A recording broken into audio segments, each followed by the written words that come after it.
I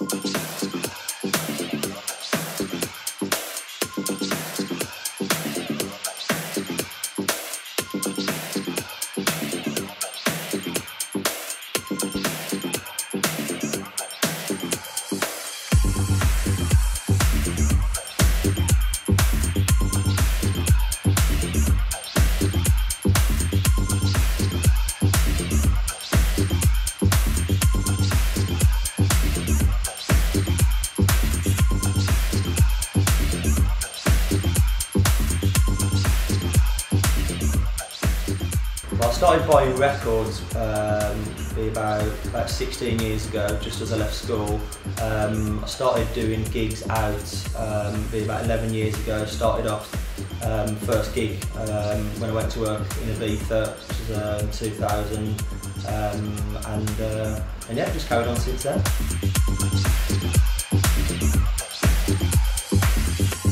For me, like, I sort of got into it about 10 years ago when I was in my early teens, sort of 12, 13, starting to just go to record shops and pulling out random records from the bargain bins, which is all I could afford, and then started sort of realising that it was something that I seriously wanted to do pretty much from the start, and then probably started playing out in bars and clubs from like 15, 16 onwards, so good sort of 6, 7 years really.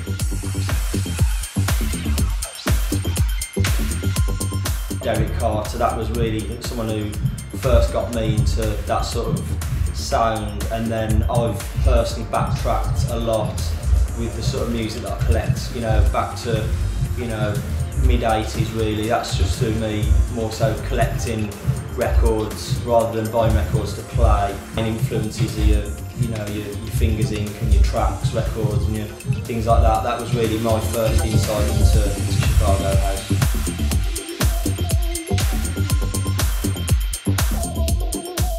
For me, it was through Adam, like Adam's extensive record collection.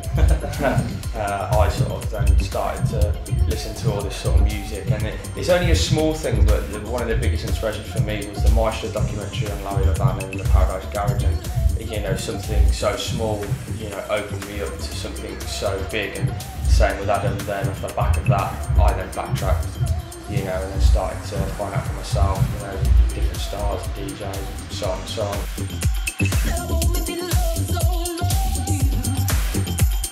I'm looking forward to seeing Rob Mello, someone who I think is always consistently interesting to watch, and you never really know, you know, what you're going to sort of get from him. I'm looking forward to seeing Mr. C. That's just off the back of seeing him in Miami this year was amazing. Really played good. And I always like to see James and Giles play as well. I always think they play a really nice sort of varied selection of house music from over the years. We got thrown out in Glasgow, didn't we? No, actually no, we nearly got thrown out. We got thrown out, but then we got let back in because we were the DJs. Yeah, that was actually for just doing legal drugs, which yeah, it was actually legal drugs. It was embarrassing, but anyway. Yeah, me and my girlfriend left to just go and drop my bags off in the car. On the way back in, I had some shorts, and you know, I was obviously with my girlfriend and stuff, so whatever. But you know, the doorman was like, you know, stopped me on the way in and was like, you know, asking what was in my shorts. It basically looked like I had something down there, but I'd obviously just, you know, it's a personal time, so whatever. And yeah, it ended up in like us, you know, debating for 5 minutes. You know, it was just one of those that he was like, he didn't want to say it, but it was like the only way I was going to get back in to give Adam his keys back was to prove that I didn't have it down there. So I had to basically show him that there wasn't, and then I actually got in because obviously there was down there. So that was a funny occasion to be refused club entry. And that is pretty much getting back to basics, I'd say.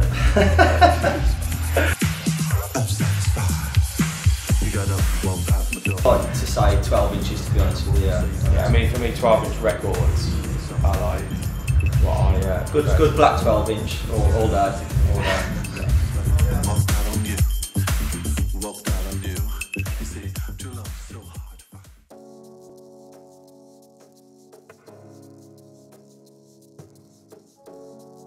It's massive generally, if I'm honest. I think there's barely anywhere without a scene at the moment. I dare say America recently has probably gone more down the commercially kind of dubstep route, but it's still a huge scene everywhere. Australia, New Zealand, Middle East even, there's a scene in Dubai, Bangkok, China, the whole lot. It's great everywhere. The crowds are the same everywhere. Brilliant, you know. It's very energetic music, and the crowds seem to still enjoy it, you know, year after year. For me, I started DJing in my bedroom at about 13 years old and got kind of really into the probably the later acid house, rave kind of music, and down that route I started going out to places like Back to Basics in Leeds at the age of 16, when I really shouldn't have been going. Managed to get in, had, you know, first night there, one of the best nights of my life. Explored the basement, which is where, in the pleasure rooms, their old venue, they used to put drum and bass on, and that's kind of the route that I went down. I still go out and absolutely love and adore house and techno. I just think within house music, people started going for kind of the you know, the harder techno-y sounds, kind of more your R&S records type stuff back then. And people started getting really into like your garagey, you know, Todd Terry type stuff, and some people started, you know, experimenting more with drums and kind of started to get sounding like breakbeat. And then you had, you know, people like Fabio, Groove Rider, Top Buzz, who started playing the early rave stuff, and that's just kind of the route that I went down, really. The lineup generally is pretty incredible, but Clive Henry definitely. Robert Owens, I just think his voice is absolutely amazing. I've never heard him DJ, but I've heard he's a really good DJ as well, so I'm looking forward to hearing his set. I do like 07. Who else have we got on now? Mark Farina as well. And of course on the drum and bass side, D-Bridge, who I think he's playing before me actually. So yeah, definitely looking forward to it. They're the main ones I'm really looking forward to.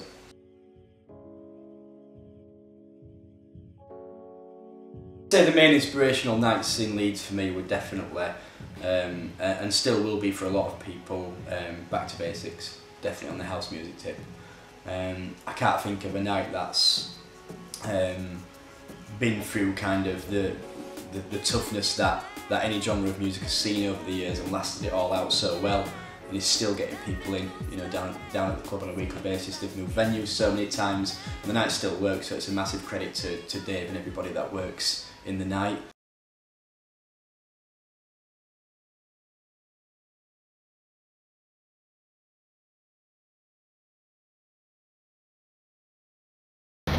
Projects wise, there's a few interesting things in the pipeline for throwing shapes, but we're kind of going to just keep those hidden until they're ready to go.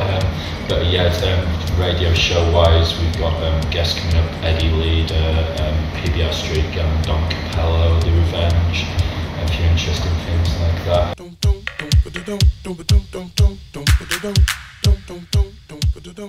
Gigs wise, I'm playing at XOYO in London next weekend, at Limetree Festival, playing with Soul Clap in August, so a few nice things I'm looking forward to.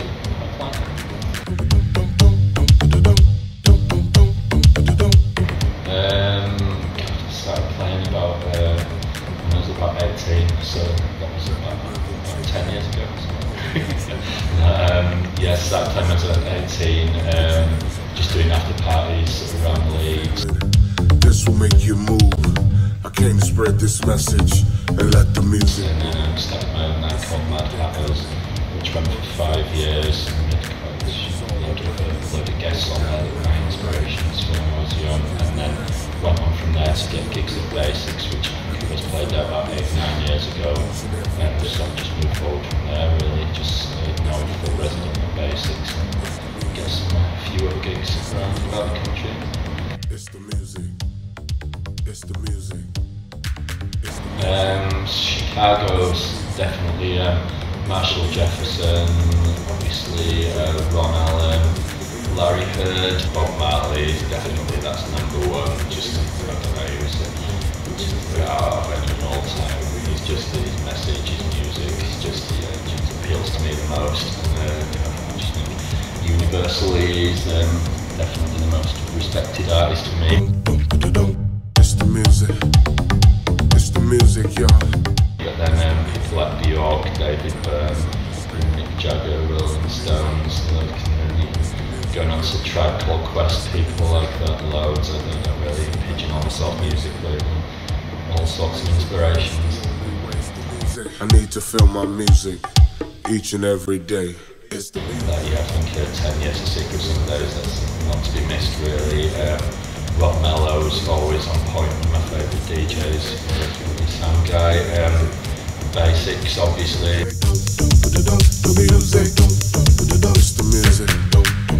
It's the music, yo. Yeah, and then we've got Rob James, Richie Ahmed, really into what they're doing at the moment. To be honest, everyone on the lineup really is just huge quality.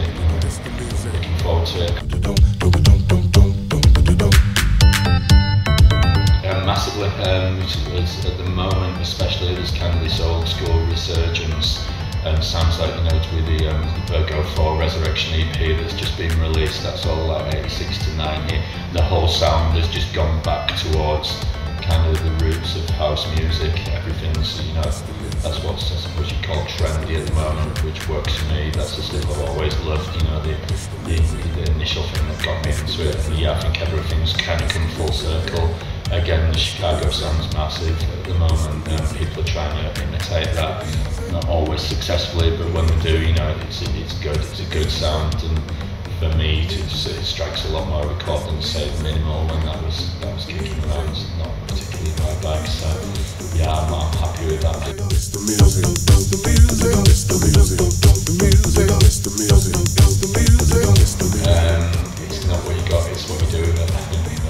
But yeah, it's fun. The music, it's the music, the music, it's the music, it's the music, it's the music, the music, it's the music, it's the music, it's the music, the music, it's the music, it's the music, it's the music, it's the music, it's the music, it's the music, y'all, it's the music, it's the music, it's the music, it's the music, y'all, it's the music.